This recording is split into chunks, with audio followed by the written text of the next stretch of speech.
हिंदी साहित्य class 79। Grierson ने अनियोक्ति जो दिया, अनियोक्ति के बारे में कहा कि अनियोक्ति है तसव्वुफ के केंद्र में, यानी अनियोक्ति है तसव्वुफ के केंद्र में। तो ग्रियर्सन का चलिए हम अनियोक्ति देखते हैं। अनियोक्ति पे आक्षेप है, ग्रियर्सन ने अनियोक्ति पे आक्षेप लगाया है, जिसमें पहला पॉइंट है प्रक्षिप्त। प्रक्षिप्त का मतलब यानी बाद में जोड़ी गई पंक्ति। तो अनियोक्ति पे आक्षेप है कि पहला पॉइंट है प्रक्षिप्त है। प्रक्षिप्त मतलब बाद में जोड़ी गई ये पंक्ति है। दूसरा पॉइंट है उत्तरार्ध में प्रतीकात्मक व्याख्या लागू नहीं होती। उत्तरार्ध में प्रतीकात्मक व्याख्या लागू नहीं होती। पद्मावती को खुदा मानने का प्रतीक। तो इस पे ये आक्षेप भी लगता है अनियोक्ति पर। दूसरा पॉइंट क्या है, उत्तरार्ध में प्रतीकात्मक व्याख्या लागू नहीं होती, यानी कि पद्मावती को खुदा मानने का प्रतीक। तो ये आक्षेप है। तीसरा आक्षेप है अनियोक्ति पे ग्रियर्सन के अनुसार अंतर्विरोध। अंतर्विरोध, इसे हमें प्रिंटेड नोट से पढ़ लेना है अंतर्विरोध को। और चौथा आक्षेप है प्रतीत नहीं होता बीच बीच में पाठक को। प्रतीत नहीं होता बीच बीच में पाठक को, ये भी एक आक्षेप है अनियोक्ति पर। अब देखते हैं शुक्ल जी ने क्या कहा। तो शुक्ल जी ने कहा समासोक्ति मानने के लिए अनियोक्ति पर आक्षेप ही काफ़ी है। समासोक्ति मानने के लिए अनियोक्ति पर आक्षेप ही काफ़ी है। इसके बारे में फिर हमें प्रिंटेड नोट से पढ़ लेना है जायसी ग्रंथावली की भूमिका से। ठीक, अब हम देखते हैं प्रकृत काव्य। प्रकृत काव्य जो है शाही और सिरेफ ने कहा था कि प्रकृत काव्य है न, 3 मत थे। तो इसमें प्रकृत काव्य जो शाही और सिरेफ ने कहा था। शाही ने जायसी नामक पुस्तक लिखा है। अब चलिए देखते हैं जायसी कितने सूफी हैं तथा कितने कवि हैं। जायसी कितने सूफी हैं तथा कितने कवि हैं। इसके उत्तर में पहला पॉइंट है जायसी कितने सूफी हैं। इस प्रश्न का सीधा संबंध इस बात से है कि उन पर सूफी दर्शन या तसव्वुफ का कितना प्रभाव है। जायसी कितने सूफी हैं, इस प्रश्न का सीधा संबंध इस बात से है कि उन पर सूफी दर्शन या तसव्वुफ का कितना प्रभाव है।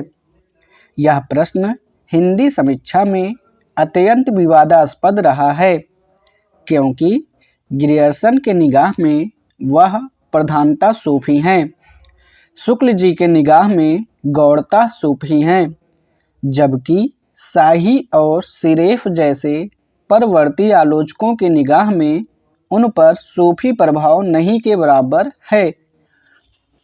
दूसरा पॉइंट है ग्रियर्सन के तर्क और उनका खंडन, जिसमें का पॉइंट है पद्मावत के अंत में प्रस्तुत प्रतीक कोश उन्हें सूफी सिद्ध करता है।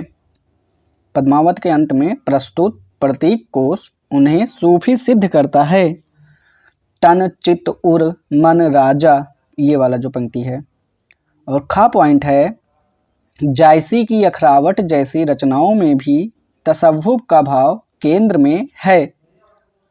तीसरा पॉइंट है आचार्य शुक्ल की राय प्रस्तुत करें। और चौथा पॉइंट है शाही ने कहा तसव्वुफ सिर्फ एक सांस्कृतिक मुहावरा है और इस समय के अनेकानेक सांस्कृतिक मुहावरों की तरह यह भी शामिल। जायसी की कनाहवत जैसी रचनाएं भी सिद्ध करती हैं कि उन पर सूफी प्रभाव प्रायः नहीं है। कनाहवत सूफी प्रतीकों के बिना कृष्ण की कथा है। दोबारा से इतना पढ़ूंगा शाही वाला। तसव्वुफ सिर्फ एक सांस्कृतिक मुहावरा है और इस समय के अनेकानेक सांस्कृतिक मुहावरों की तरह यह भी शामिल। जायसी की कनाहवत जैसी रचनाएं भी सिद्ध करती हैं कि उन पर सूफी प्रभाव प्रायः नहीं है। कनाहवत सूफी प्रतीकों के बिना कृष्ण की कथा है। अब है एक और प्रश्न है जायसी कितने कवि हैं। तो इसके उत्तर में पहला पॉइंट है, विजय देव नारायण शाही ने यह प्रस्तावना की है कि जायसी भक्त काल के अकेले कवि हैं जो मूलतः कवि हैं। कबीर, सूर और तुलसी ने खुद को बार बार भक्त के रूप में प्रस्तुत किया है और यह भी जताया है कि कवि होने के रूप में खुद को महत्वपूर्ण नहीं समझते। कबीर ने कहा है, तुम जिन जानो गीति है वह निज ब्रह्म विचार। और तुलसी ने वहीं कहा है, कवि न हूँ नहीं बचन परवीनू, कवि न हूँ नहीं बचन परवीन, कवि न हूँ नहीं बचन परवीन। इन कवियों की तुलना में जायसी खुद को बार बार कवि के रूप में प्रस्तुत करते हैं और अपनी रचना प्रक्रिया का विस्तृत उल्लेख करते हैं। मोहम्मद कबीर ने कहा है, मोहम्मद कबीर ... पढ़ लेंगे। इतना ही नहीं, जायसी की यह इच्छा भी है कि उन्हें अंततः एक कवि के रूप में याद किया जाए।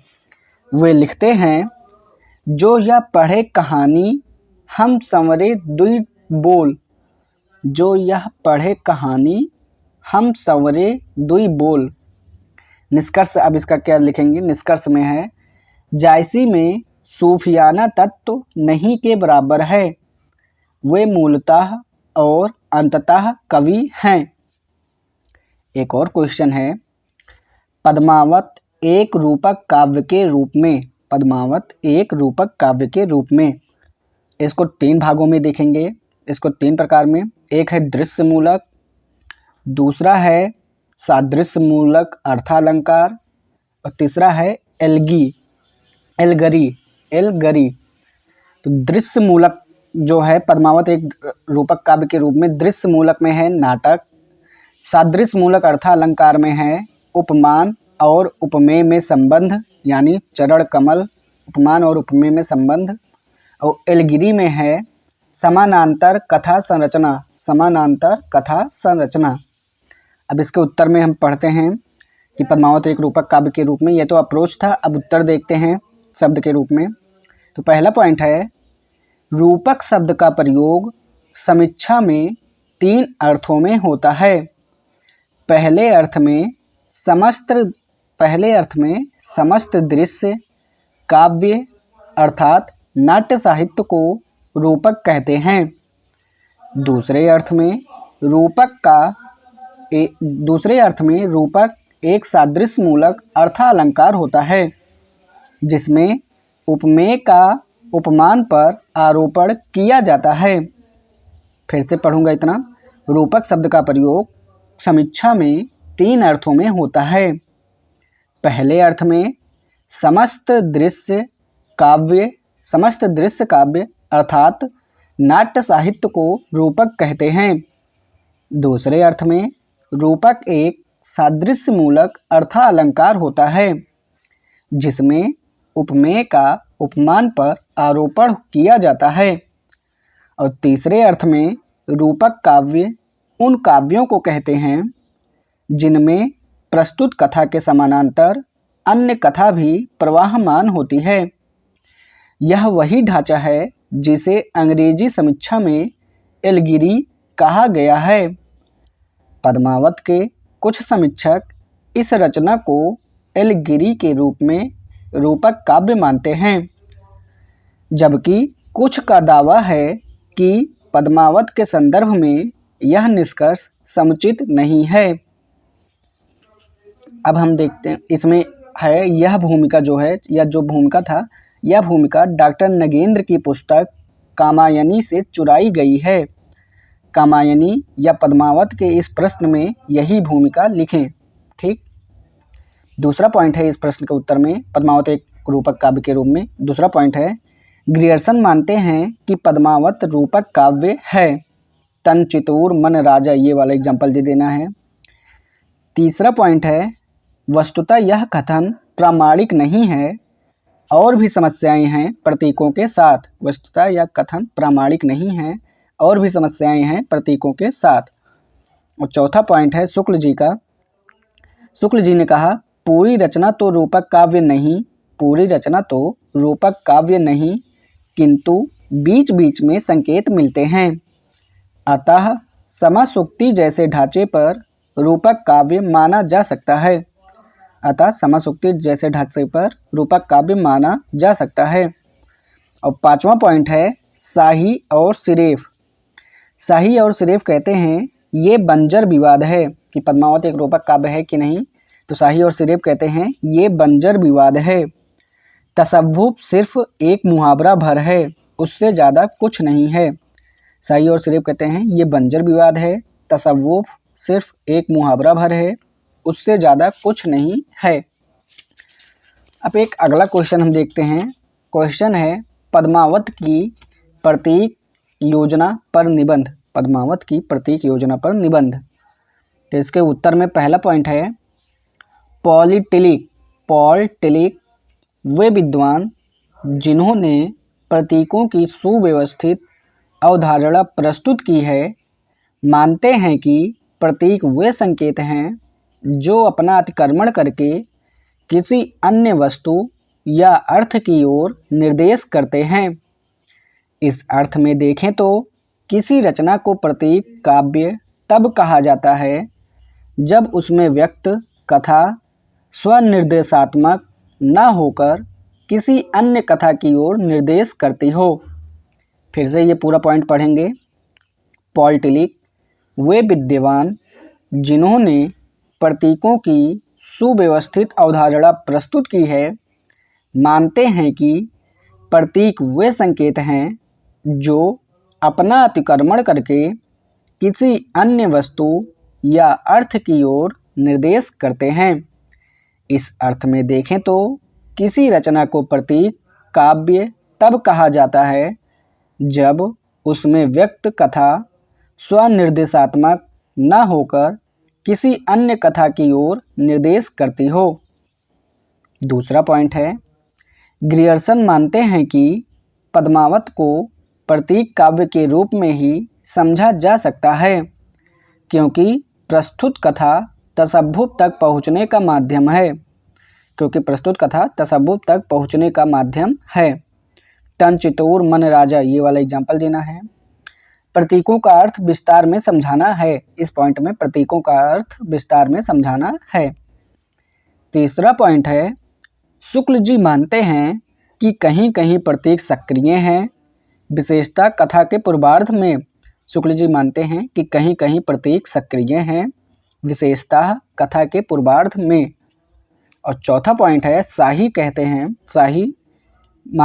और सिरेफ मानते हैं प्रतीक कहीं कहीं झलकते भर हैं, उनसे रचना की अर्थकता पर प्रायः फर्क नहीं पड़ता।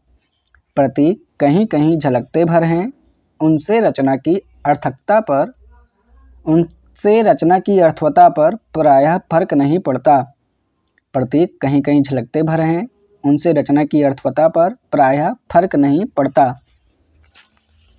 अब हम एक प्रश्न देखें पद्मावत में इतिहास और कल्पना। पद्मावत में इतिहास और कल्पना। भाग 1 है पूर्वार्ध। अभी हमने कहा ना उसमें उत्तर में कि प्रतीक कहीं कहीं झलकते भर हैं, उनसे रचना की अर्थवता पर प्रायः फर्क नहीं पड़ता।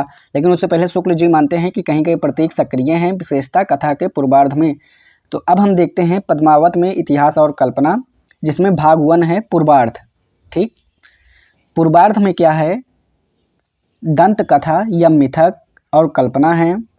दंत कथा या मिथक और कल्पना है। किसका है? हीरामन सुआ का। हीरामन सुआ पद्मावती रानी, पद्मिनी रानी, हीरामन सुआ पद्मिनी रानी मतलब कल्पना किसका है? सिंघलदीप का। और पद्मिनी रानी कौन है? सिंघलदीप की ही हैं। तो सिंघलदीप में धारणा थी कि श्रीलंका में सुंदर स्त्री थी। सिंघलदीप में धारणा थी कि श्रीलंका में सुंदर स्त्री थी। सिंघलदीप वर्णन की संभावनाओं के लिए भाग 2 जो है उसे उत्तरार्ध है। उत्तरार्ध में क्या है? इसमें 2 लोगों का नाम है, एक है कर्नल टाउ और दूसरा है अबुल फजल। कर्नल टाउ ये राजपुतानी का इतिहास लिखते हैं। कर्नल टाउ राजपुतानी का इतिहास। कर्नल टाउल जो हैं ये राजपूतानी का इतिहास। उसके बाद फिर भीम सिंह हैं, ये पद्मिनी। फिर देखो कर्नल टाउ ने उत्तरार्ध में जो हैं इन्होंने राजपूतानी का इतिहास बताया है। भीम सिंह ने पद्मिनी के बारे में बताया है, अलाउद्दीन का युद्ध बताया है और जौहर का जिक्र किया है। भीम सिंह के पद्मिनी के बारे में बताया, अलाउद्दीन का युद्ध बताया है और जौहर का जिक्र किया है कर्नल टाउ ने। और उत्तरार्ध में और अगर बात करें, दूसरा नाम है अबुल फजल ने। तो अबुल फजल की रचना है आइन ए अकबरी। अबुल फजल की रचना है आइन ए अकबरी। और राजपूतानी का इतिहास कर्नल टाउ की रचना है। कर्नल टाउ की रचना है राजपूतानी का इतिहास, जिसमें इन्होंने भीम सिंह के माध्यम से पद्मिनी को बताया है, अलाउद्दीन का युद्ध बताया है, जौहर का जिक्र किया है। अबुल फजल ने आइन ए अकबरी में रत्न सिंह और पद्मावती, रत्न सिंह पद्मिनी के बारे में बताया है, रत्न सिंह और पद्मिनी के बारे में बताया है। अलाउद्दीन का युद्ध के बारे में बताया है, जौहर का जिक्र इन्होंने भी किया है। अब बात करें कि कल्पनाएं कितनी हैं पद्मावत में, इतिहास कितना है और कल्पनाएं कितनी हैं। तो कल्पनाओं में पहला पॉइंट है, चेहरा देखने का प्रसंग हटा दिया, अलाउद्दीन ने गलती से देखा। चेहरा देखने का प्रसंग हटा दिया, अलाउद्दीन ने गलती से देखा। दूसरा पॉइंट है देवपाल। तीसरा पॉइंट है दिल्ली में रत्न सिंह को कैद कर रखा। दिल्ली में रत्न सिंह को कैद कर रखा। और चौथा पॉइंट है राघव चेतन का होना। चौथा पॉइंट है राघव चेतन का होना। अलाउद्दीन तथा रत्नसेन के बीच लिंक जोड़ने के लिए, अलाउद्दीन तथा रत्नसेन के बीच लिंक जोड़ने के लिए जो राघव चेतन का होना कहानी में लाए हैं, ये एक कल्पना है। रोमांच बढ़ाने के लिए और कल्पनाओं में बात करें तो कल्पनाएं क्यों दिखाई हैं, जैसे अलाउद्दीन के हाथों मरने पर अपमान, इसलिए रोमांच बढ़ाने के लिए कल्पनाएं दिखाई हैं। अलाउद्दीन के हाथों मरने पर अपमान, इसलिए रोमांच बढ़ाने के लिए कल्पनाएं दिखाई हैं। तो इसी के साथ लेक्चर नंबर 79 हिंदी साहित्य का यहीं पे समाप्त होता है। हिंदी साहित्य लेक्चर नंबर 80। महत्वपूर्ण शब्द, जैसे एक शब्द है युगनध्य। युगनध्य एक शब्द है युगनध्य। युगनध्य का मतलब है दो चीज़ें जुड़ी हों जो अलग ना हों। दो चीज़ें जुड़ी हों जो अलग ना हों, उसे युगनध्य कहते हैं। एक शब्द है पर दुख कातरता। पर दुख कातरता, इसका मतलब है दूसरे के दुख में दुखी हो जाना। दूसरे के दुख में दुखी हो जाना। एक और शब्द है वयासंधि। वयासंधि, वयासंधि का मतलब है जब किशोरावस्था जा रही होती है और वयस्क अवस्था शुरू होने लगती है। वयासंधि का मतलब है जब किशोरावस्था जा रही होती है और वयस्क अवस्था शुरू होने लगती है। एक शब्द है नैरतर्य। नैरतर्य का मतलब है निरंतरता। और एक शब्द है संपृक्त। संपृक्त का मतलब है जुड़ाव। ठीक, अब हम एक क्वेश्चन देखते हैं। क्वेश्चन है पद्मावती एक त्रासदी है। पद्मावती एक त्रासदी है, तो इसके उत्तर में 3 पॉइंट है। क्या क्या लिखेंगे? तो पद्मावती एक त्रासदी है, इसके उत्तर में पहला पॉइंट है शाही के अनुसार एक ट्रेजिक विजन के कवि हैं। शाही के अनुसार एक ट्रेजिक विजन के कवि हैं। दूसरा पॉइंट है एक पक्ष यह है कि यह त्रासदी है। एक पक्ष यह है कि यह त्रासदी है। रत्नसेन पद्मावती हजारों सैनिक सबका मरना। रत्नसेन पद्मावती हजारों सैनिक सबका मरना। अगला पॉइंट है लेकिन इसमें खलनायक जीत नहीं पाया क्योंकि सब हारे हैं। लेकिन इसमें खलनायक जीत नहीं पाया क्योंकि सब हारे हैं। अगला क्वेश्चन है पद्मावती का शिल्प। पद्मावती के शिल्प के उत्तर में पहला पॉइंट है सहेज या सजग। सहेज या सजग, इनका शिल्प क्या है? सहेज या सजग में क्या है? तो सजग कवि हैं। क्या है? सजग कवि हैं। जिसमें एग्जाम्पल लिख देंगे मोहम्मद कवि या जोर सुनावा ... दूसरा है भाषा, तो भाषा है ठेठ अवधि। तीसरा है बिंब। बिंब में पहला है दृश्य बिंब। दृश्य बिंब का एग्जाम्पल है दही कोयला भर कंत स्नेहा तोला मासु रहा नहीं देहा। दही कोयला भर कंत स्नेहा तोला मासु रहा नहीं देहा। दही कोयला भर संत स्नेहा तोला मासु रहा नहीं देहा। दूसरा है गंधबिंब। गंधबिंब का मतलब है, गंधबिंब में एग्जाम्पल है पदुम गंध बिन्ह अंग बसाही, पदुम गंध बिन्ह अंग बसाई, भंवर लाग तिन्ह संग फिराई, भंवर लाग तिन्ह संग फिराई। और तीसरा है स्पर्श बिंब। स्पर्श बिंब का एग्जाम्पल है, रतन छुआ जिन्ह छप्पन सेती, और न छुओ सो हाथ सकेती। रतन छुआ जिन्ह छप्पन सेती, और न छुओ सो हाथ सकेती। ठीक, अब हम देखते हैं पद्मावत का काव्य रूप, पद्मावत का काव्य रूप, जिसमें पहला है उत्तर में महाकाव्य। महाकाव्य में पॉइंट है, जायसी ने कभी नहीं कहा कि पद्मावत एक महाकाव्य है। जायसी ने कभी नहीं कहा कि पद्मावत एक महाकाव्य है। अगला पॉइंट है, आचार्य शुक्ल ने मना किया, आचार्य शुक्ल ने भी मना किया कि महाकाव्य नहीं है। अगला पॉइंट है, माता प्रसाद गुप्त ने इसे महाकाव्य माना, माता प्रसाद गुप्त ने इसे महाकाव्य माना। अगला पॉइंट है, शाही ने इसे बंजर विवाद माना, शाही ने इसे बंजर विवाद माना। और अगला पॉइंट है, बाकी प्रिंटेड नोट से पढ़ लेना है। ठीक, दूसरा पॉइंट है मसनवी। मसनवी में क्या है, आचार्य शुक्ल के अनुसार मसनवी है, आचार्य शुक्ल के अनुसार मसनवी है। अगला पॉइंट है इसी में, मसनवी में ही, गणपत चंद्रगुप्त के अनुसार मसनवी नहीं है, गणपति चंद्रगुप्त के अनुसार मसनवी नहीं है। अगला पॉइंट है, मूलतः भारतीय शैली की परंपरा है, कहीं कहीं मसनवी शैली की झलक भर दिखाई पड़ती है। मूलतः भारतीय शैली की परंपरा है, कहीं कहीं मसनवी शैली की झलक भर दिखाई पड़ती है। इसकी अगर भूमिका हम देख ले, भूमिका में क्या क्या लिखेंगे, तो भूमिका है, फारसी के प्रबंध काव्य को 3 वर्गों में विभाजित किए जाते हैं। फारसी के प्रबंध काव्य को 3 वर्गों में विभाजित किए जाते हैं, कसीदा, मरसिया और मसनवी। कसीदा प्रशस्ति मूलक काव्य होता है, मरसिया पश्चिम की एलगरी की तरह मृत्यु शोक पर आधारित होता है, जबकि मसनवी प्रेम पर आधारित प्रबंध काव्यों को कहा जाता है। ठीक, ये हो गया भूमिका। तीसरा पॉइंट है प्रबंध कल्पना। इसी में है, पद्मावत का काव्य रूप में ही तीसरा पॉइंट है प्रबंध कल्पना। प्रबंध कल्पना में 2 चीज़ें हैं, एक है कथानक और दूसरा है रसात्मक स्थल। कथानक में जो है पॉइंट है सधा हुआ है, कथानक जो है ये सधा हुआ है, जिसमें पहला पॉइंट है कथानक में ही रसात्मक प्रसंगों का समुचित निवेश हुआ है, रसात्मक प्रसंगों का समुचित निवेश है। दूसरा पॉइंट है घटनाओं में संबंध निर्वाह है, घटनाओं में संबंध निर्वाह है। तीसरा पॉइंट है आधिकारिक प्रासंगिक कथाओं में समुचित संबंध है, आधिकारिक प्रासंगिक कथाओं में समुचित संबंध है। और चौथा पॉइंट है विराम या गति उचित मात्रा में है। रसात्मक स्थल में अगर हम बात करें तो रसात्मक स्थल जो है वो सधा हुआ है, और रसात्मक स्थल के बारे में और अभी हम बाद में देखते हैं। उससे पहले हम कथानक में जो हमने अभी दूसरा पॉइंट बोला कि घटनाओं में संबंध निर्वाह है, घटनाओं में संबंध निर्वाह है, तो उसके बारे में थोड़ा और डिटेल में देखते हैं।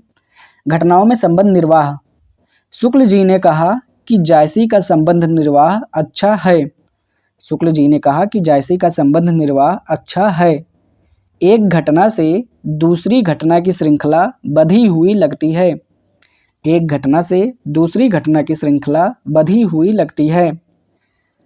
इसी में घटनाओं में संबंध निर्वाह में अगला पॉइंट है समुद्र द्वारा दिए गए उपहार पर, समुद्र द्वारा दिए गए उपहार, फिर उसमें से एक राघव चेतन को देना, फिर उसके द्वारा अलाउद्दीन को देना, और अलाउद्दीन द्वारा युद्ध में उसी उपहार की भी मांग करना। दोबारा से बोलता हूँ, समुद्र द्वारा दिए गए उपहार, फिर उसमें से एक राघव चेतन को देना, फिर उसके द्वारा अलाउद्दीन को देना, और अलाउद्दीन द्वारा युद्ध में उसी उपहार की भी मांग करना। ठीक, जो तीसरा पॉइंट था आधिकारिक प्रासंगिक कथाओं में समुचित संबंध, इसका क्या मतलब है, इसमें लिखना है देवपाल, गोरा बादल, राघव चेतन तथा तोता खरीदने वाला ब्राह्मण जो है वो लिख देना है इसमें। चौथा पॉइंट जो था विराम या गति, तो विराम या गति में शुक्ल जी कहते हैं कि अनावश्यक विराम है। परिगणन शैली यानी घोड़ों का जिक्र, पकवानों का ज्योतिषी का जिक्र हुआ है पड़ग्रंथ शैली है, इस वजह से दार्शनिक चर्चाएं हैं, दार्शनिक चर्चाएं जैसे पानी पर हैं। ठीक, अब अगर बात करें रसात्मक प्रसंगों का निवेश कैसा है, तो रसात्मक प्रसंगों का निवेश ठीक है। नागमती का बिरहा में दिखता है, गोरा बादल में दिखता है, पद्मावती कुदुम्बिनी में दिखता है, और अंतिम हिस्सा जो है करुण भाव उसमें भी दिखता है। रसात्मक स्थल अगर हम बात करें तो रसात्मक स्थल दो हैं, एक है वैविध्य होता है, एक उत्कर्ष है। वैविध्य में श्रृंगार, वीर, करुण, वैविध्य मतलब श्रृंगार हो, वीर हो, करुण रस हो, तो ये वैविध्य रसात्मक स्थल कम है। जबकि उत्कर्ष जो है, उत्कर्ष रसात्मक स्थल ये बढ़े चढ़े हैं, जैसे नागमती वियोग और सतीत्व प्रसंग।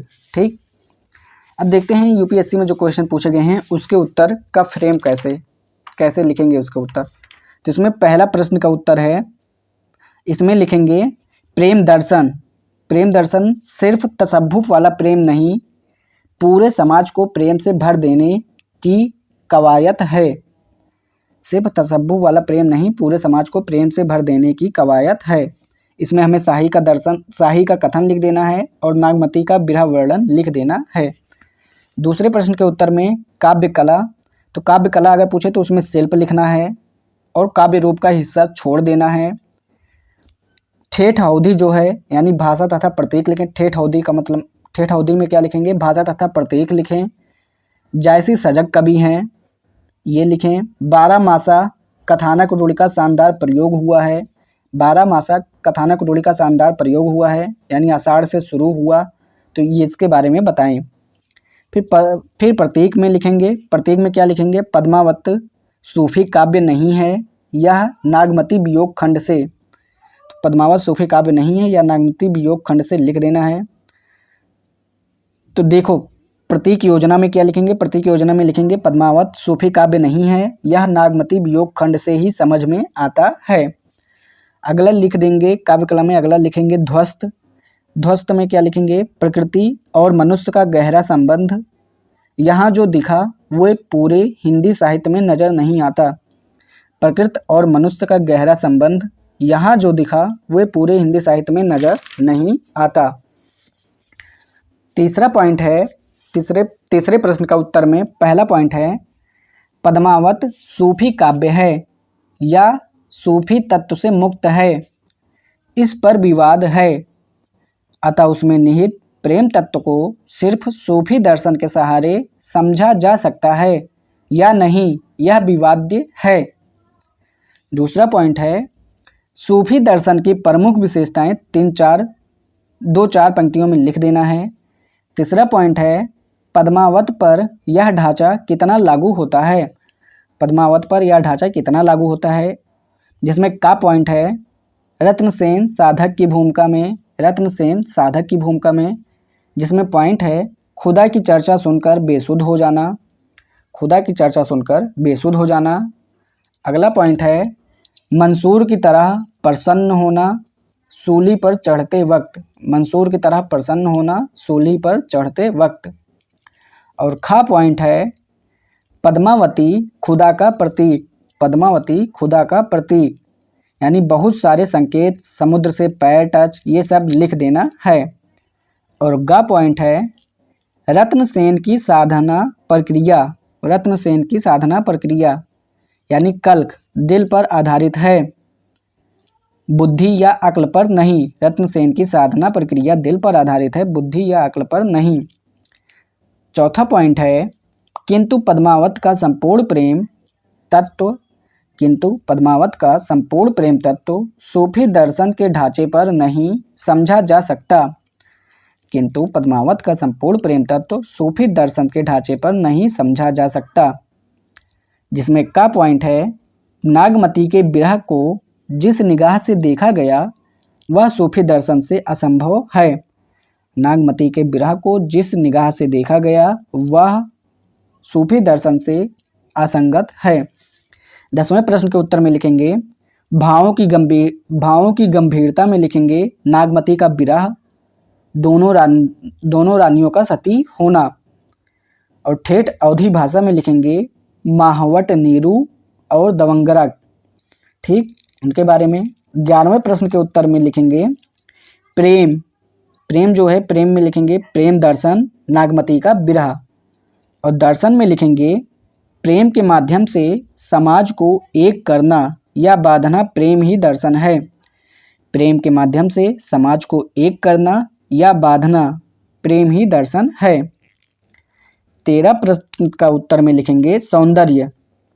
तो सौंदर्य में लिखेंगे जैसे पद्मिनी का उदाहरण दे देंगे, भाव गांधीर्य में नागमती बिरहा और सती का जो उदाहरण है वो दे देंगे। और माधुर्य में मेरे पति नहीं तो मेरे मंदिर में कौन रहेगा, मेरे पति नहीं तो मेरे मंदिर में कौन रहेगा, मेरे राख को उड़ाकर बिछा देना, मेरे राख को उड़ाकर बिछा देना, ये जो वर्णन है, जो उदाहरण है ये दे देना है। 14वें प्रश्न के उत्तर में लिखेंगे पद्मावती का सौंदर्य बताते वक्त बढ़ी चढ़ी कल्पनाएं की। पद्मावती का सौंदर्य बताते वक्त बढ़ी चढ़ी कल्पनाएं की, जिसमें थोड़ा सौंदर्य सचेतना बढ़ा, थोड़ा सौंदर्य सचेतना बढ़ा, पर कहीं कहीं थोड़ी ज़्यादा या विचित्र हो गई है। थोड़ा सौंदर्य चेतना बढ़ा पर कहीं कहीं थोड़ी ज़्यादा या विचित्र हो गई है, इसका उदाहरण दे देना है। तुम्हारी पत्नी जल के मरी काले हम हो गए। तो जैसे इसमें एक उदाहरण है, तुम्हारी पत्नी जल के मरी काले हम हो गए, पर कहीं कहीं कुरुचिपूर्ण होने लगे, पर कहीं कहीं कुरुचिपूर्ण होने लगे, जिसमें जैसे दही कोयला भई, ये जो एग्जाम्पल है ये बता देना है। तो इसी के साथ लेक्चर नंबर 80 यहीं पे समाप्त होता है। हिंदी साहित्य क्लास 81 महत्वपूर्ण शब्द। महत्वपूर्ण शब्द में पहला शब्द है अनिंद्य। अनिंद्य का मतलब है जो निंदा के योग्य ना हो। उसके बाद दूसरा शब्द है विशद। विशद का मतलब है विस्तृत। तीसरा शब्द, अगला शब्द है आदंत। आदंत का मतलब है शुरू से अंत। अगला शब्द है परिष्कृत।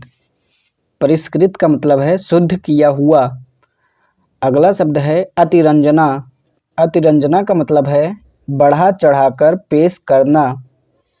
अगला शब्द है वितंडावाद। वितंडावाद का मतलब है निरर्थक विवाद। अगला शब्द है प्रवृत्ति। प्रवृत्ति का मतलब है इत्यादि।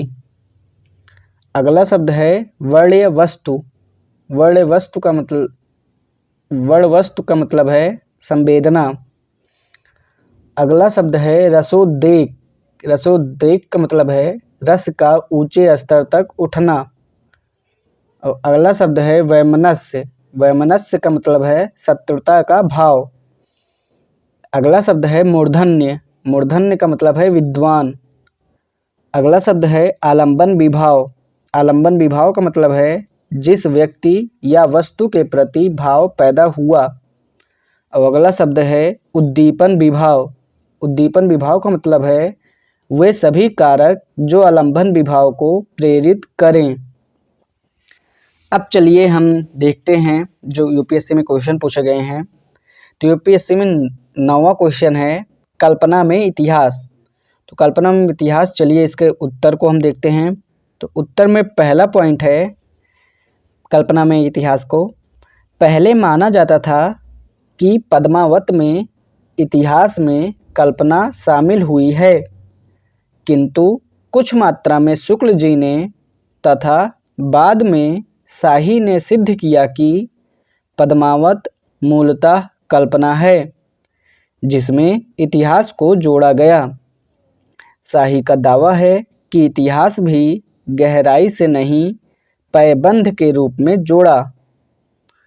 अगला पॉइंट है पद्मावत की शुरुआत सूफियाना कथा से हुई है जिसमें रत्नसेन रूपी साधक पद्मावती रूपी खुदा इश्क मजाजी से इश्क हकीकी की साधना करता है और अंततः सफल होता है।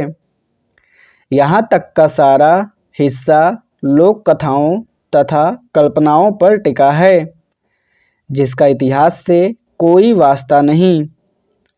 कोई ठेठ सूफी कवि होता तो रचना को वहीं समाप्त करता, किंतु जायसी नायक नायिका को भारत लौटा लाए और उसके बाद अलाउद्दीन और चित्तौड़ के युद्ध के इतिहास को उसमें जोड़ दिया है। अगला पॉइंट है, प्रश्न है कि जायसी ने ऐसा क्यों किया। तो इसमें का पॉइंट है, वे तसव्वुफ तक अपनी बात सीमित नहीं रखना चाहते थे, बल्कि पूरे समाज में प्रेम घोलना चाहते थे। इसलिए लौकिक कथा पर ही कहानी का अंत करना उन्हें ठीक लगा। खा पॉइंट है, उस समय हिंदू और मुसलमान परस्पर सहज नहीं हुए थे।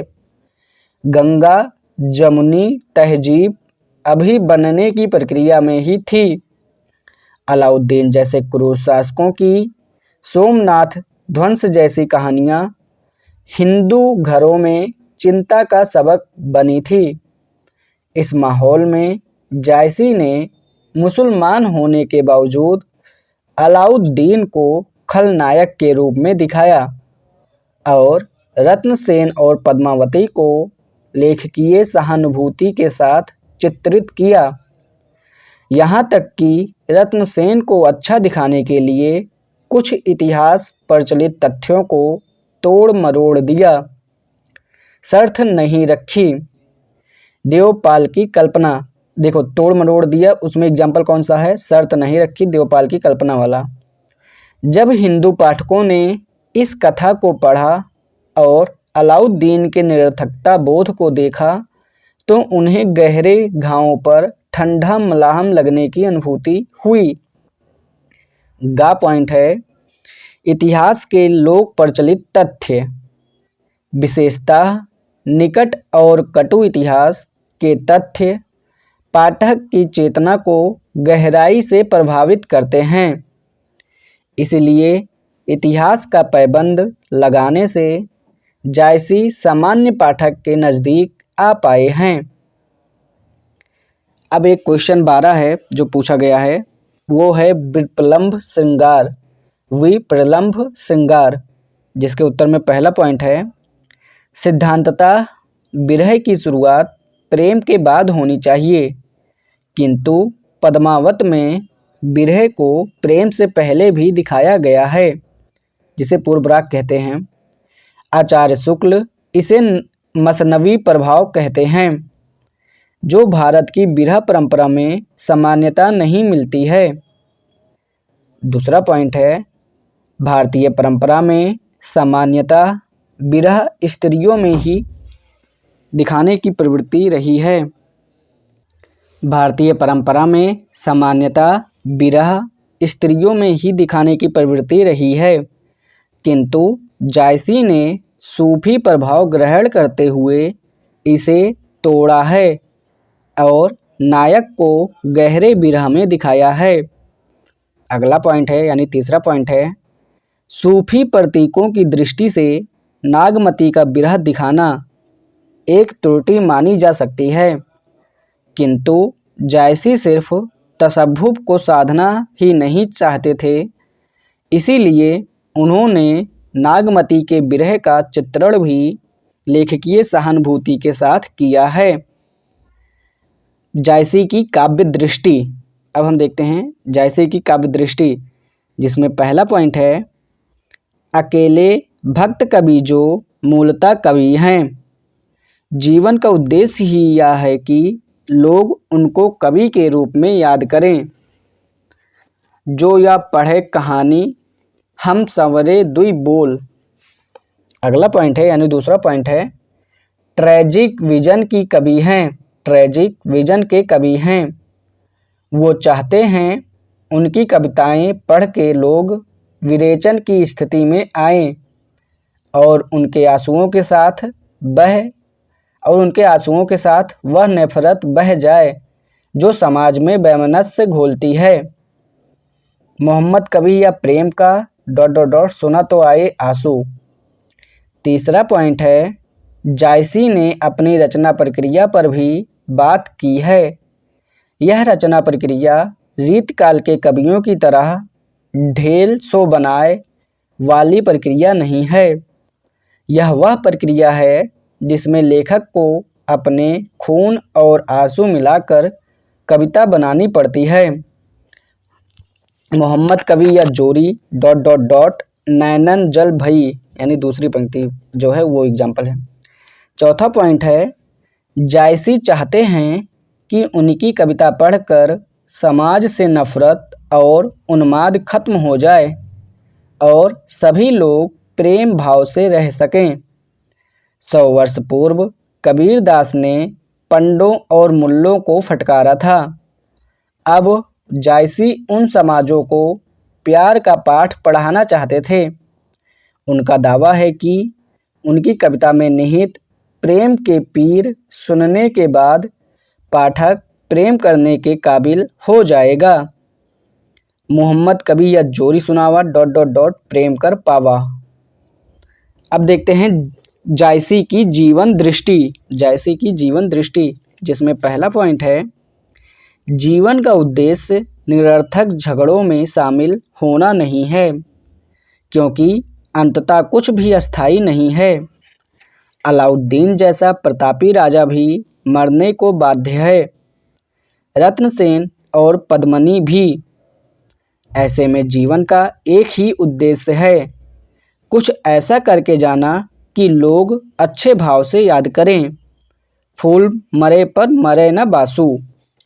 दूसरा पॉइंट है, यह यश न खरीद सकते हैं न बेच सकते हैं, यश मिलता है प्रेम से, कोई न जगत जस बेचा ...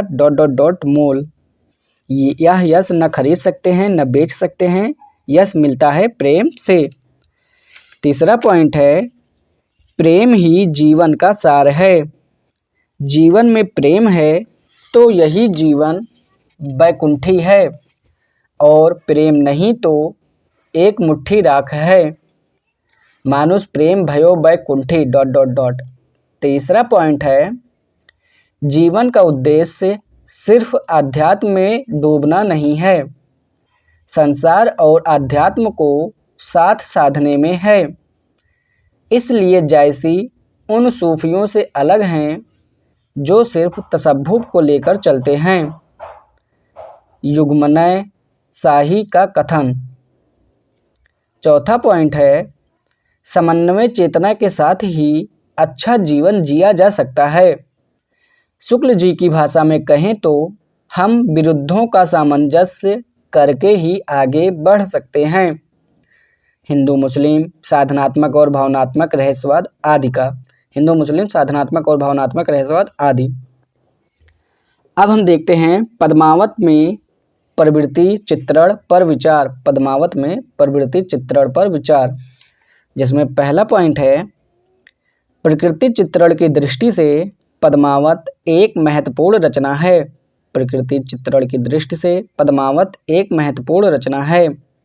तुलना के साथ बताना है इसके बारे में। दूसरा पॉइंट है, प्रकृति को अत्यधिक, देखो हेडिंग क्या था, पद्मावत में प्रकृति चित्रण पर विचार। पद्मावत में प्रकृति चित्रण पर विचार, जिसमें पहला पॉइंट है, प्रकृति चित्रण की दृष्टि से पद्मावत एक महत्वपूर्ण रचना है। तुलना के साथ इसके बारे में बताना है। दूसरा पॉइंट है, प्रकृति को अत्यधिक महत्व मिलने की मूल वजह है बहिर्मुखी रहस्यवाद, अर्थात जगत के कण कण में ईश्वर को देखने का नजरिया। जहि दिन दसत ... मानक मोही। तीसरा पॉइंट है, 12 मासा वर्णन में सभी महीनों की प्राकृतिक दशाओं का सघन चित्रण हुआ है। बरसे मघा झकोरी झकोरी ... और चौथा पॉइंट है, प्रकृति कविता में कई रूपों में आती है। कहीं वह पृष्ठभूमि बनकर आती है, कहीं आलंबन विभाव, कहीं उद्दीपन विभाव, कहीं संवेदन आरोप के संबंध में, तो कहीं मानवीकरण के रूप में। पद्मावत में प्रकृति इन सभी रूपों में तो आई ही है। एक विशेष स्तर वहाँ दिखता है जहाँ वह मनुष्य के पक्ष में सक्रिय हस्तक्षेप भी करती है। जैसे एग्जाम्पल है, फिर रोऊं ... ठीक। अब हम शुरू करते हैं एक नया काव्यधारा, सगुण काव्यधारा, और सगुण काव्यधारा में पहली काव्यधारा का नाम है कृष्ण भक्ति काव्यधारा। कृष्ण भक्त काव्यधारा में सबसे पहले हम देखते हैं संभावित प्रश्न। संभावित प्रश्न में पहला प्रश्न है, कृष्ण भक्त काव्यधारा की विशेषताओं पर विचार करते हुए इस परंपरा की ऐतिहासिक विकास की रूपरेखा प्रस्तुत कीजिए।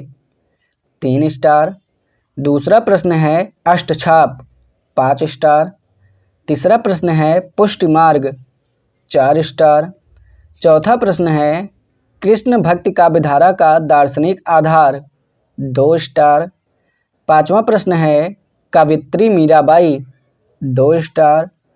छठा प्रश्न है रसखान की कविता, 2 स्टार। सातवां प्रश्न है रहीम की कविता, 2 स्टार। और आठवां प्रश्न है नंददास की कविता, 1 स्टार। तो चलिए हम देखते हैं अब इसमें क्या पढ़ना है। तो कृष्ण काव्य में 5 लोगों का नाम विशेषता आता है। पहला नाम है जयदेव का, दूसरा है हाल सातवाहन, तीसरा है चंडीदास का, चौथा है विद्यापति और पांचवा है जायसी। तो चलिए इनके मुख्य रचना देखते हैं। तो जयदेव की रचना है गीत गोविंद, जो कि संस्कृत भाषा में है। पहले थे जयदेव की रचना है गीत गोविंद, जो कि संस्कृत भाषा में है। दूसरे हैं हाल सातवाहन की रचना का नाम है गाथा सप्तशती या गाहा सतसई। और तीसरे हैं चंडीदास की रचना का नाम है श्री कृष्ण कीर्तन,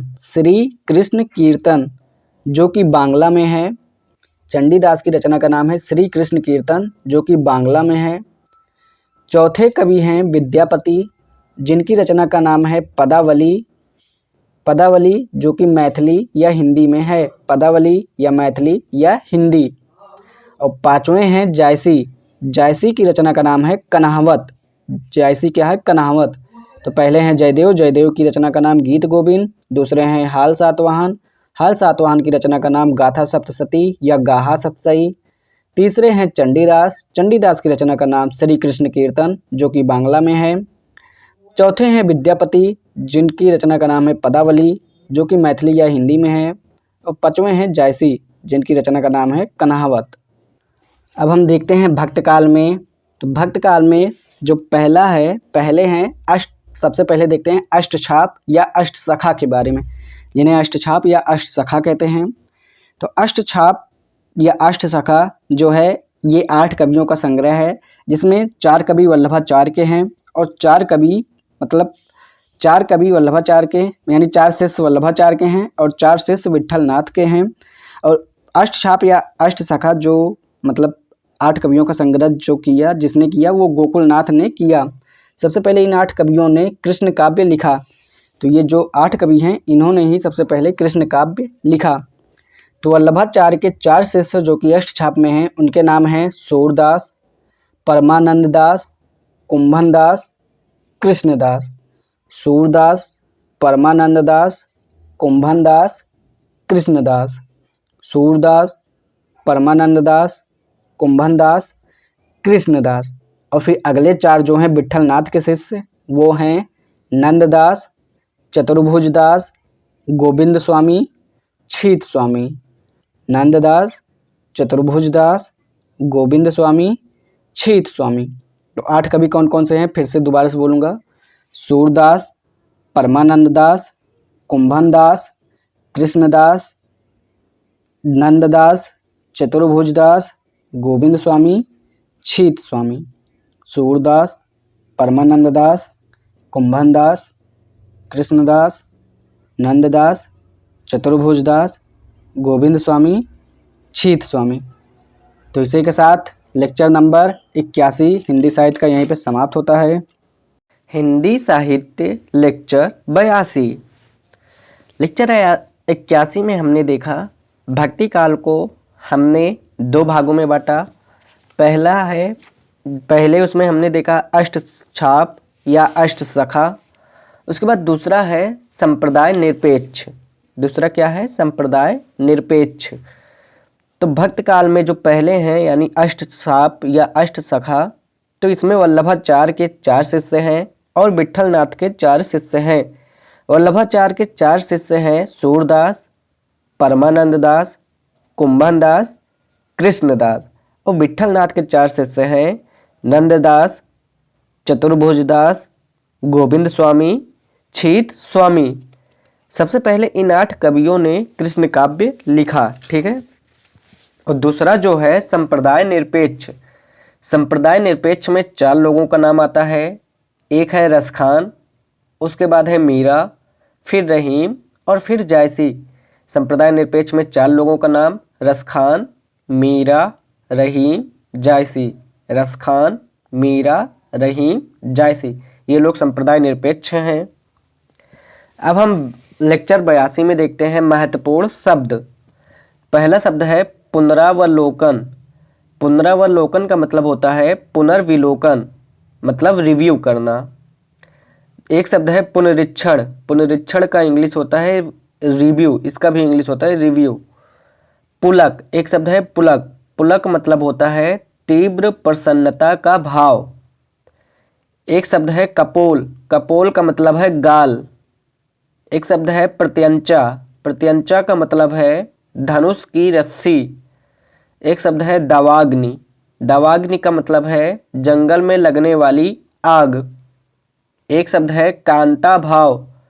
कांता भाव का मतलब है पत्नी वाला भाव। एक शब्द है उपादान।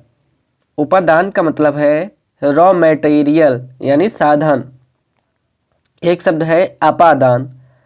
अपादान का मतलब है पेन से ढक्कन अलग हुआ, पेन से ढक्कन अलग हुआ तो पेन अपादान है, ठीक। अब हम देखते हैं भावगत विशेषताएं। भावगत विशेषताएं, किसकी भावगत विशेषताएं? तो हम बोल सकते हैं कृष्ण भक्ति काव्यधारा की। तो इसमें भावगत विशेषताओं में पहला पॉइंट है शुद्धाद्वैतवाद तथा पुष्ट मार्ग का प्रभाव। शुद्धाद्वैतवाद तथा पुष्टि मार्ग का प्रभाव। दूसरा पॉइंट है लीला व अखंड विश्वास। लीला व अखंड विश्वास। तीसरा पॉइंट है वात्सल्य का विशद चित्रण। वात्सल्य का विशद चित्रण। चौथा पॉइंट है प्रेम की विराट कल्पना। चौथा पॉइंट है प्रेम की विराट कल्पना। पांचवा पॉइंट है भ्रमर गीत में मौलिक उद्भावनाएं। भ्रमर गीत में मौलिक उद्भावनाएं। छठा पॉइंट है नारी मुक्ति की प्रस्तावना। नारी मुक्ति की प्रस्तावना। और सातवां पॉइंट है प्रकृति के साथ रागात्मक संबंध। प्रकृति के साथ रागात्मक संबंध। तो ये 7 पॉइंट हैं भावगत विशेषताओं में। पहला है शुद्धाद्वैतवाद तथा पुष्टि मार्ग का प्रभाव। दूसरा है लीला व अखंड विश्वास। तीसरा है वात्सल्य का विशद चित्रण। चौथा है प्रेम की विराट कल्पना। पांचवा है भ्रमर गीत में मौलिक उद्भावनाएं। छठा है नारी मुक्ति की प्रस्तावना। और सातवां है प्रकृति के साथ रागात्मक संबंध, ठीक। अब हम देखते हैं आमतौर पर साहित्य में प्रकृति के साथ 6 तरह के संबंध पाए जाते हैं। आम तौर पर साहित्य में प्रकृति के साथ 6 तरह के संबंध पाए जाते हैं, जिसमें पहला है पृष्ठभूमि के तौर पर प्रयोग होना। पृष्ठभूमि के तौर पर प्रयोग होना। दूसरा है उद्दीपन विभाव। उद्दीपन विभाव जैसे सावन जेठ के रूप में प्रकृति का प्रयोग करना। तीसरा है आलंबन विभाव के रूप में। आलंबन विभाव के रूप में जब प्रकृति आती है तो प्रकृति का महत्व बढ़ जाता है। आलंबन विभाव के रूप में जब प्रकृति आती है तो प्रकृति का महत्व बढ़ जाता है। जब प्रकृति को ही विषय बनाकर कुछ कहा जाए तो वही आलंबन विभाव होता है। और चौथा पॉइंट है संवेदन आरोप। संवेदन आरोप का मतलब है अपनी मन स्थिति प्रकृति पर आरोपित करना। तो चौथा पॉइंट है जब प्रकृति संवेदन आरोप के रूप में आती है, संवेदन आरोप का मतलब है अपनी मन स्थिति प्रकृति पर आरोपित करना। और 5वां पॉइंट है मानवीकरण। मानवीकरण का मतलब है प्रकृति को इस तरह पेश करें, प्रकृति को इस तरह पेश कर रहे कि वह मानव हो जाए, प्रकृति को इस तरह पेश कर रहे कि वह मानव हो जाए। और 6ठा पॉइंट है प्रकृति मानव सहयोग की स्थिति में आ जाए, प्रकृति मानव सहयोग की स्थिति में आ जाए। तो आमतौर पर साहित्य में प्रकृति 6 तरह के संबंध पाए जाते हैं। अब हम देखते हैं शिल्पगत विशेषताएं। शिल्पगत विशेषताओं में पहला है काव्य रूप। काव्य रूप में लीला पद है। लीला पद में काव्य रूप में है लीला पद। लीला पद का मतलब है ऐसे पद जिसमें प्रबंधात्मकता महसूस होती है क्योंकि पहले से ही लीलाएं हमने सुन रखी थी। लीला पद का मतलब है ऐसे पद जिसमें प्रबंधात्मकता महसूस होती है क्योंकि पहले से ही ये लीलाएं हमने सुन रखी थी। काव्य रूप के बाद दूसरा है भाषा। शिल्पगत विशेषताओं में दूसरा है भाषा। भाषा में है सूरदास से पहले ब्रज भाषा का प्रयोग। भाषा में है सूरदास से पहले ब्रज भाषा का प्रयोग। जैसे अमीर खुसरो हैं, मेरा मोह से श्रृंगार करावत, आगे बैठकर मान बढ़ावत, वासे चिक्कन को न दीसा, क्यों सखी साजन नहीं सकी सीसा। तो ये अमीर खुसरो ने कहा है। तो अमीर खुसरो की भाषा ब्रज भाषा है क्योंकि ये सूरदास से पहले हैं। उसके बाद है चंद्रबरदाई की पृथ्वीराज रासो। सूरदास से पहले हैं चंद्रबरदाई की पृथ्वीराज रासो जो कि पिंगल। चंद्रबरदाई की पृथ्वीराज रासो जो कि पिंगल भाषा या ब्रज भाषा में है। और भाषा के बारे में और जानकारी के लिए प्रिंट एंड नोट्स से पढ़ना है। अब देखते हैं रसखान। रसखान की एक चौपाई है या एक दोहा है या एक वाक्य है रसखान का। मानुष हों तो वही रसखान, मानुष हों तो वही रसखान, बसों मिली गोकुल गांव के ग्वारन, बसों मिली गोकुल गांव के ग्वारन, जो पशु हो तो कहाँ बस मेरो, जो पशु हो तो कहाँ बस मेरो, चरो नित नंद की धेनु मझारन, चरो नित नंद की धेनु मझारन, पाहन हो तो वहीं गिरी को, पाहन हो तो वहीं गिरी को, जो धरियो कर छत्र पुरंदर कारण, जो धरियो कर छत्र पुरंदर कारण, जो खग हों तो बसेरो करो, जो खग हों तो बसेरो करो, मिली कालिंदी कूल कदम्ब की डारन, मिली कालिंदी कूल कदम्ब की डारन।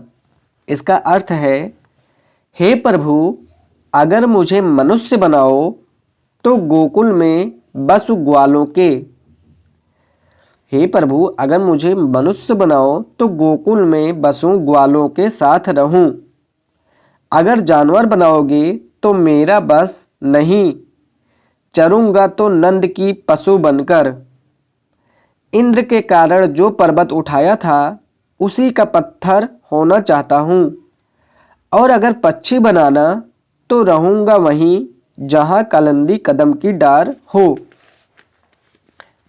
अब देखते हैं भारतेंदु जी को। भारतेंदु जी का है एक वाक्य, इन मुसलमान हर जन पे कोटिक हिंदू वारिये। ये सब भाषा में ही है। भाषा में सूरदास से पहले ब्रज भाषा का प्रयोग था जिसमें हमने अमीर खुसरो को देखा, चंद्रबरदाई के पृथ्वीराज रासो को देखा, फिर हमने रसखान का एक वाक्य लिया, अब भारतेंदु का देख रहे हैं। तो भारतेंदु के वाक्य में है इन मुसलमान हर जन पे कोटिक हिंदुन वारिये, मतलब इन मुसलमान हर भक्तों पर करोड़ों हिंदू को न्यौछावर कर देना चाहिए। इसके बाद रहीम का एक है वाक्य, मदनाष्टक। मदनाष्टक जो है इसमें खड़ी बोली का प्रयोग किया गया है। मदनाष्टक में खड़ी बोली का प्रयोग है। मदनाष्टक का एक उदाहरण है, पकड़ी परम प्यारे सांवरे को मिलाओ, पकड़ी परम प्यारे सांवरे को मिलाओ, असल अमृत प्याला क्यों ना मुझको पिलाओ, असल अमृत प्याला क्यों ना मुझको पिलाओ। फिर से पढ़ूंगा, पकड़ी परम प्यारे सांवरे को मिलाओ, असल अमृत प्याला क्यों ना मुझको पिलाओ।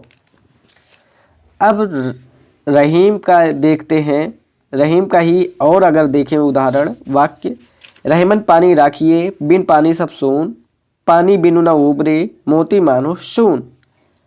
अगला उदाहरण है, रहीमन बात अगम्य की कहन सुनन की नाहि, जानत है सो कहत नहीं कहत सो जानत नाही। एक और उदाहरण है, रहीमन ओछे नरन सो बैर भली न प्रीति, काटे चाटे स्वान के दोहु भांति विपरीत। एक और उदाहरण है, रहीमन धागा प्रेम का मत तोड़ो चटकाए, टूटे से फिर न जुड़े जुड़े गांठ पर जाए। अब देखते हैं रीतकाल के रीत काव्य में जो विशेषताएं लिखी हैं उनके आधार पर रहीम का उत्तर लिखा जा सकता है। और अन्य कवि हैं मैथिली शरण गुप्त। मैथिली शरण गुप्त का एक वाक्य है, ज्ञान योग से हमें हमारा यही वियोग भला है, जिसमें आकृति प्रकृति रूप गुण नाट्य कवित्व कला है। ज्ञान योग से हमें हमारा यही वियोग भला है, जिसमें आकृति प्रकृति रूप गुण नाट्य कवित्व कला है। अब हम देखते हैं सूरदास से संभावित प्रश्न, जिसमें वर्ग 1 है प्रेम। 95% गोपियों का विरह लिखना है। तो प्रेम में अगर पूछा जाए कुछ भी तो 95% गोपियों का विरह लिखना है। तो वर्ग 1 है प्रेम, जिसमें पहला प्रश्न है, भ्रमर गीत में व्यक्त विरह व्यंजना की पद्धति को उदाहरणों के साक्ष्य से प्रस्तुत कीजिए। 3 स्टार। दूसरा प्रश्न है, भ्रमर गीत में वर्णित गोपियों के विरह की विशदता व्यापकता और मार्मिकता का विवेचन। 3 स्टार। तीसरा प्रश्न है, प्रेम नाम की मनोवृत्ति का जैसा विस्तृत और पूर्ण परिज्ञान सूर को था वैसा किसी और कवि को नहीं। भ्रमर गीत के आधार पर विचार करें। 3 स्टार। चौथा प्रश्न है, जिस क्षेत्र को सूर ने चुना है उस पर उनका अधिकार अपरिमित है, उसके वे सम्राट हैं। आचार्य शुक्ल के इस कथन पर विचार करें। 3 स्टार। पांचवा प्रश्न है, भ्रमर गीत में विरह का व्यापक क्षेत्र दिखाते हुए प्रेम मार्ग की उत्कृष्टता स्थापित की गई है, विचार करें। 3 स्टार।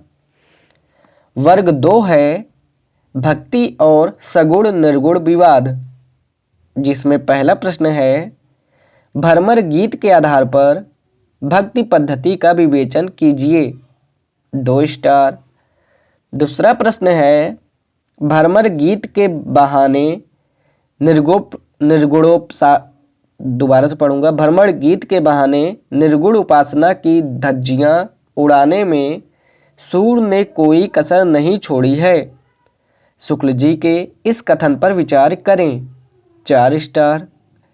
तीसरा प्रश्न है, भ्रमर गीत की गोपियों के द्वारा सूर ने निर्गुण भक्ति पद्धति के अपेक्षा के रागानुग भक्ति की महत्ता प्रतिपादित की है, विचार करें। 3 स्टार।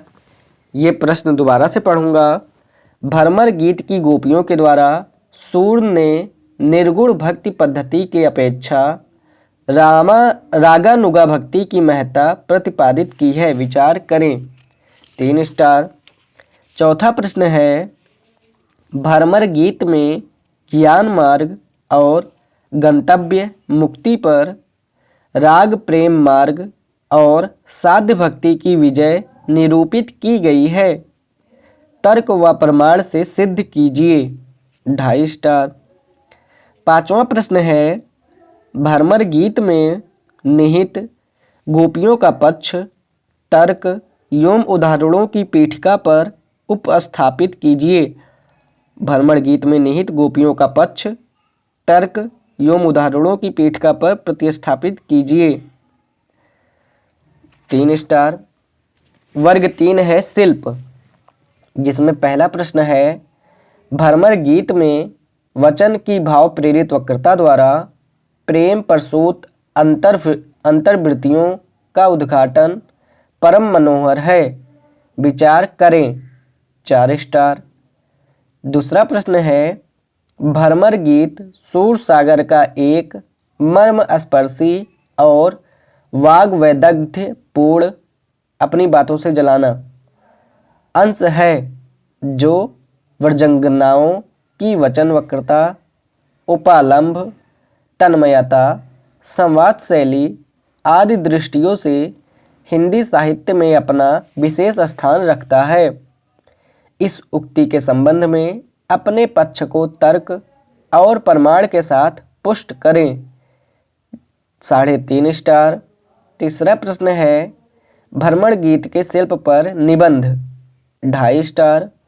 चौथा प्रश्न है सूरदास की भाषा की विशेषता, 1 स्टार। 5वां प्रश्न है उपालंभ काव्य के रूप में भ्रमर गीत पर विचार, 2.5 स्टार। 6ठा प्रश्न है भ्रमर गीत के बिंब विधान पर प्रकाश, 2 स्टार। 7वां प्रश्न है भ्रमर गीत के आधार पर सूर की अलंकार योजना पर विचार, 2.5 स्टार। 8वां प्रश्न है सूर को उपमा देने की झक से चढ़ जाती है और वे उपमा पर उपमा, उत्प्रेक्षक पर उत्प्रेक्षा करते चले जाते हैं। शुक्ल जी के इस कथन के आलोक में सूर की अलंकार योजना पर विचार करें, 4.5 स्टार। 9वां प्रश्न है सूर सागर वह महासागर है जिसमें हर प्रकार का जल आकर मिला है। आचार्य शुक्ल के इस कथन का आशय स्पष्ट करें, 3.5 स्टार। वर्ग 4 है अन्य प्रश्न, जिसमें पहला प्रश्न है भ्रमर गीत का कथा सार प्रस्तुत करें, 1 स्टार। दूसरा प्रश्न है भ्रमर गीत परंपरा का अर्थ बताते हुए स्पष्ट करें कि सूरदास ने इस परंपरा में क्या मौलिक उद्भावनाएं की हैं, 3 स्टार। तीसरा प्रश्न है भ्रमर गीत के प्रकृति वर्णन पर निबंध, 2 स्टार। चौथा प्रश्न है सूरदास की सामाजिक चेतना पर विचार करें। क्या आप शुक्ल के इस आरोप से सहमत हैं कि उन्हें समाज की परवाह नहीं थी, 2 स्टार। और 5वां प्रश्न है रामचरितमानस की सीता और भ्रमर गीत की गोपियों के विरह की तुलना करें, 1 स्टार। तो इसी के साथ लेक्चर नंबर 82 हिंदी साहित्य का यहीं पे समाप्त होता है। हिंदी साहित्य लेक्चर 83, इसमें 3 शब्द हैं, महत्वपूर्ण शब्द हैं। पहला शब्द है संरक्षण। संरक्षण का इंग्लिश है कंजर्वेशन, जिसका मतलब होता है बचाना। दूसरा शब्द है प्रतिरक्षण। प्रतिरक्षण का इंग्लिश होता है डिफेंस।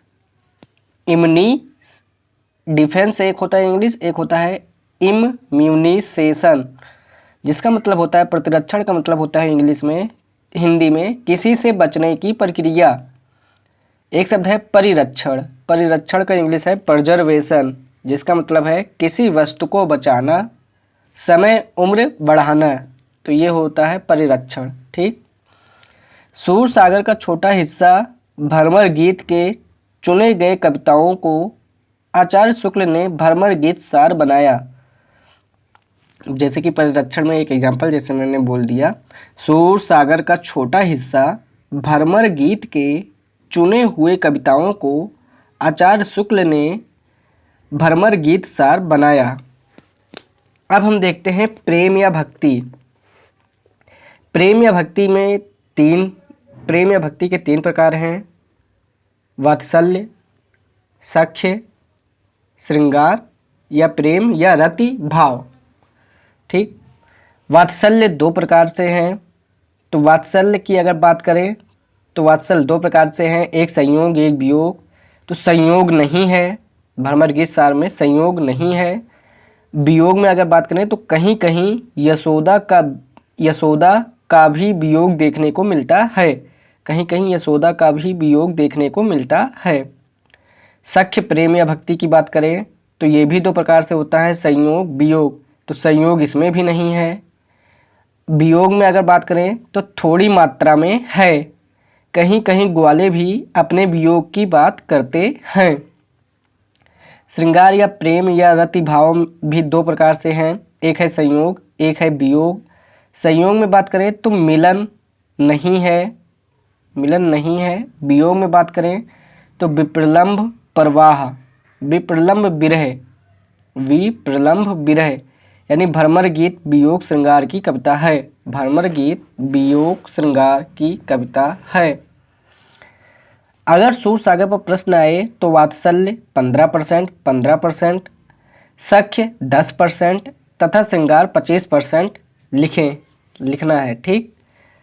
पर सिर्फ भ्रमर गीत पर प्रश्न आए तो सिर्फ वियोग लिखेंगे और श्रृंगार वियोग पर 95% लिखेंगे। अब देखते हैं वर्ग 1 में जो प्रश्न था, वर्ग 1 में प्रेम जो था, वर्ग 1 प्रेम, उसमें जो प्रश्न है उनके उत्तर को देखना शुरू करते हैं। तो प्रश्न जो 2 था उसका उत्तर में 3 शब्द हैं। 2 उत्तर के मतलब प्रश्न क्या था, भ्रमर गीत में वर्णित गोपियों के विरह की विशदता, व्यापकता और मार्मिकता का विवेचन कीजिए। तो इसमें 3 शब्द हैं, विशदता, व्यापकता, मार्मिकता। विशदता का मतलब है दशाओं का विस्तार या वर्णन का विस्तार। व्यापकता का मतलब है भाव विस्तार यानी संकीर्णता से मुक्ति। और मार्मिकता का मतलब है हृदय को बेधने वाला यानी वो छूने वाली बात, ठीक। अब हम देखते हैं काव्य शास्त्र में विरह के 4 प्रकार माने गए हैं। काव्य शास्त्र में विरह के 4 प्रकार माने गए हैं, पूर्वराग, परवास, मान, करुण। पूर्वराग, परवास, मान और करुण। काव्य शास्त्र में विरह की 10 दशाएं मानी गई हैं। काव्य शास्त्र में विरह की 10 दशाएं मानी गई हैं। अभिलाषा, चिंता, स्मरण, गुणकथन, उद्वेग, प्रलाप, उन्माद, व्याधि, जड़ता, मूर्छा, मरण। तो ये 10 विरह की दशाएं हैं। फिर से एक बार बोलूँगा, अभिलाषा, चिंता, स्मरण, गुणकथन, उद्वेग, प्रलाप, उन्माद, व्याधि, जड़ता, मूर्छा और मरण, ठीक।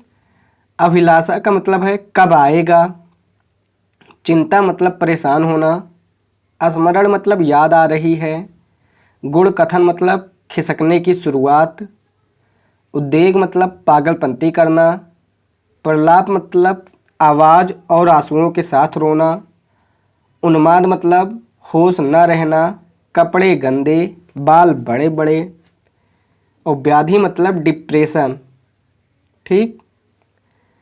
सूर की गोपियों का विरह हिंदी साहित्य की अमूल्य निधि है। अब उत्तर दो, इसी को उत्तर दो पढ़ते हैं, जो अभी हमने प्रश्न पढ़ा था उसी का उत्तर पढ़ते हैं। सूर की गोपियों का विरह हिंदी साहित्य की अमूल्य निधि है। यह अपने विशदता, व्यापकता और मार्मिकता तीनों स्तर पर हिंदी कविता के किसी भी विरह वर्णन को टक्कर देने में समर्थ है। विशदता का अर्थ होता है विस्तृत होना। गोपियों का विरह इस अर्थ में विस्तृत है कि विरह की जितनी दशाएं और अंतरदशाएं हो सकती हैं वे सभी गोपियों के विरह में मौजूद हैं। इतना ही नहीं, सूर ने कुछ ऐसी दशाएं भी प्रस्तुत की हैं जो परंपरागत काव्य शास्त्र में नज़र नहीं आती। जैसे आत्म समाधान का उदाहरण दे देना है और बाकी उदाहरण दे देना है। उत्तर के अगले पॉइंट में है, व्यापकता का अर्थ है विरही व्यक्ति का सिर्फ आत्मकेंद्रित न होना, बल्कि अपने प्रेमी तथा संसार के बारे में भी चिंताशील होना। इसका उदाहरण है जहाँ जहाँ रहो राज करो। अगला पॉइंट है मार्मिकता वहाँ होती है जहाँ सुनने वाले का हृदय बिध जाए। भावनाओं के अत्यधिक घनत्व या किसी व्यक्ति के बड़प्पन से प्रायः मार्मिक स्थितियाँ बनती हैं। उदाहरण है अति मलिन ... दूसरा उदाहरण है उधो इतनी करियो जाए ... अब चलिए उत्तर 3 की भूमिका देखते हैं। तो प्रश्न पढ़ देता हूँ। प्रश्न क्या था? तीसरा, प्रेम नाम की मनोवृत्ति का जैसा विस्तृत और पूर्ण प्रज्ञान सूर को था, वैसा किसी और कवि को नहीं। भ्रमर गीत पर विचार करें। 3 स्टार वाला प्रश्न है। चलिए इसके उत्तर की भूमिका देखते हैं। उत्तर की भूमिका में पहला पॉइंट है, उत्तर में सूरदास वात्सल्य और श्रृंगार के महानतम कवि हैं। आचार्य शुक्ल ने कहा है, वात्सल्य और श्रृंगार के क्षेत्रों का जितना अधिक उद्घाटन सूर ने अपनी बंद आँखों से किया है, उतना किसी और कवि ने नहीं किया है। जिस क्षेत्र को सूर ने चुना है, उस पर उनका अधिकार अपरिमित है। उसके वे सम्राट हैं। सूरसागर में वात्सल्य, सख्य और श्रृंगार के संयोग और वियोग पक्षों का विस्तृत अंकन हुआ है।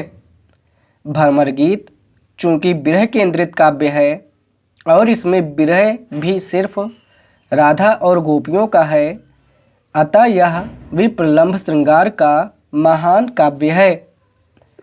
अगला पॉइंट है, विरह की जितनी दशाएं अंतर्दशाएं काव्य शास्त्र में बताई गई हैं, वे सभी भ्रमर गीत में हैं। इसका उदाहरण दे देना है, जिसमें चिंता, स्मरण, अभिलाषा वाला उदाहरण दे देना है। अगला पॉइंट है, कुछ दशाएं तो ऐसी हैं जो काव्य शास्त्र में भी वर्णित नहीं हैं, किंतु सूर ने अपनी गहरी मनोवैज्ञानिक समझ से उन्हें भी उकेरा है, जैसे आत्मसम्मान आदि। ये वाला उदाहरण दे देना है। शिल्प पूछे या संगठन पूछे तो वही शिल्प में क्या लिखना है, संगठन कैसा है, यानी कसाव कैसा है, ये शिल्प में बताना होता है। अब चलिए 5वें क्वेश्चन का आंसर की बात कर लेते हैं, उसकी भूमिका का। तो 5वां प्रश्न था, भ्रमर गीत में विरह का व्यापक क्षेत्र दिखाते हुए प्रेम मार्ग की उत्कृष्टता स्थापित की गई है, विचार करें। भी 3 स्टार वाला प्रश्न था। चलिए इसकी उत्तर की भूमिका देखते हैं। तो इसके उत्तर में पहला पॉइंट है भूमिका, इसका लिखना है। दूसरा पॉइंट है विरह का व्यापक क्षेत्र दिखाया है। और तीसरा पॉइंट है भ्रमर गीत जो कि पहले एक प्रकार का संदेश काव्य था, यहाँ कुछ दार्शनिक अर्थों से जुड़ गया है। उद्धव एक अर्थ में शंकराचार्य और गोरखनाथ का संयुक्त प्रतीक है, जो ज्ञान मार्ग और योग मार्ग यानी निर्गुण ईश्वर को स्थापित करने की चेष्टा करता है। इसके विपरीत निरक्षर और ग्रामीण गोपियाँ सहज प्रेम या भक्ति मार्ग तथा सगुण ईश्वर की समर्थक हैं, जो अपने भावुक तर्कों के सहारे उद्धव से लोहा लेती हैं। इस तर्क युद्ध में अंततः गोपियों की जीत होती है और उद्धव कृष्ण के सम्मुख अपनी पराजय स्वीकार करते हैं। अब अति पंगु भयो मन मेरो ... तो इसी के साथ लेक्चर नंबर 83 हिंदी साहित्य का यहीं पे समाप्त होता है।